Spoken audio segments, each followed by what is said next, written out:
Las grandes ciudades, cada vez más pobladas, buscan soluciones para optimizar el espacio. Una de las posibles soluciones la encontramos mirando más de medio siglo atrás. Esta es la Motorpedia de centímetros cúbicos.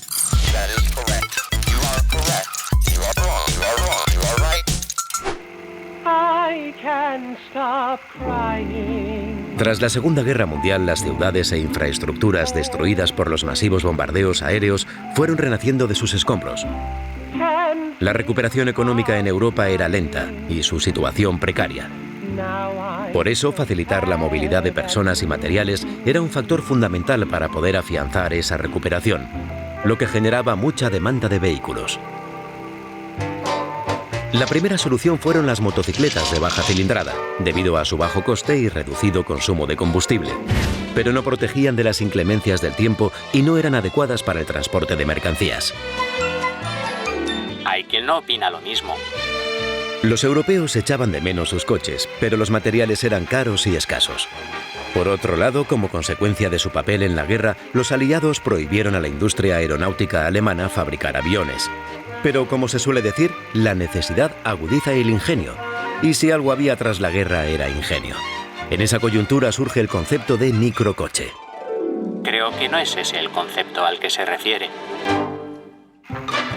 Efectivamente, estamos hablando de esos pequeños coches que comenzaron a verse por las calles de Europa en los años 50 y 60. ¿Y cuál es la relación de la industria aeronáutica con estos vehículos?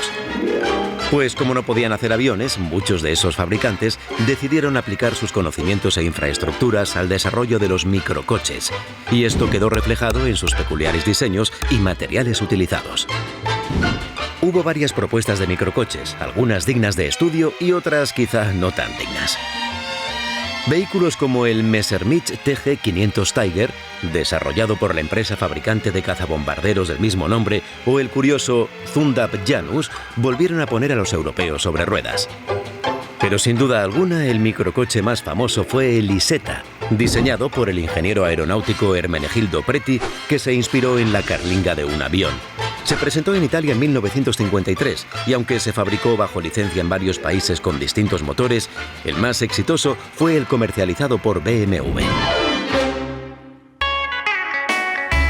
A diferencia de Europa, Estados Unidos tenía una economía boyante y los coches eran todo lo contrario a los microcoches. Puede que eso hiciera que estrellas de la música y del cine consideraran algo exclusivo circular con ellos. Fue la empresa británica Pearl Engineering Company la que llevó este concepto a su máxima expresión con el P50, el coche más pequeño de la historia. El contorsionismo es un requisito imprescindible para ser conductor de este pequeñín.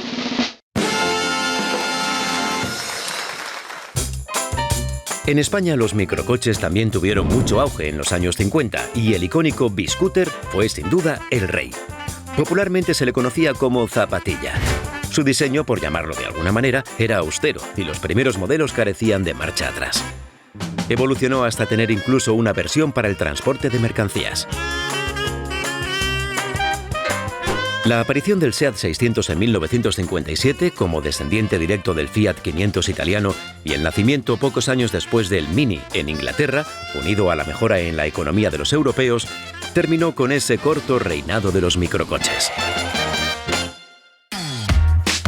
Hoy en día, entre tantos nuevos objetos de movilidad urbana, vuelven los microcoches. Esta vez con diseños modernos, algunos incluso futuristas y otros claramente influenciados por sus pequeños antepasados. Unos precios más económicos y la falta de espacio en las ciudades son sus principales bazas para volver a ocupar un lugar entre nosotros.